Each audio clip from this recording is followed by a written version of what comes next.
शुभ सकाळ मु गौरी आपण माननकु स्वागत करी आरंभ करछि आजिर आउ एक नुआ वीडियो। बाहर लगी रही प्रचुर वर्षा तो एई पागरे घरे कौन करी बोली मु भाविली चकुली आउ करी आलू कषा। तो चकुली कहीं करी काली मु हैरान होगी बहुत रोसई करी भात खाइबा बदल मुड़ी खाई राति शोची कारण ना वर्षा तो बाहर होची आउ जेतेबेले मु भात बसैली भात होइकी 15 मिनिट भी हैनी मो गैस सरीगला आउ गैस सरू सरू पुणी मु लगेली इंडक्शन जदि भात बसैली पुणी 10 मिनिट जाइनी लाइन पड़ेला। तो लाइन जाऊ आसु चाउल मोर बतरी की गला एई अवस्था।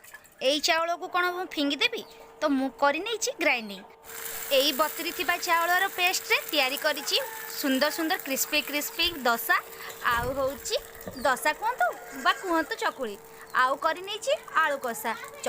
चकुली सहित आलू कषा तो मोर भारी पसंद। आपण मानकु कौन चकुली सहित आलू कषा पसंद तो कमेंट निहाती जणैबे। मो भिडियोटी आपण मानकु केमिति लागिला तो निहाती जणैबे। कमेंट शेयर सब्सक्राइब करने को जमार भूलिबेनी। तो आपण घरे भी यही भली जदि आपण हैरान होती तो ताहाकु न फिंगिकी किछि ना किछि करिकी घरे खुआंतु।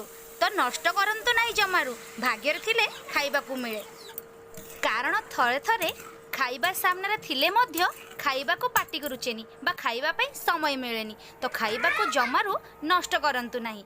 आपण मानंकु मो भिडियोटी केमिति लागिला निश्चय जणाइबे। नमस्कार एतिकी रे मु रहिली।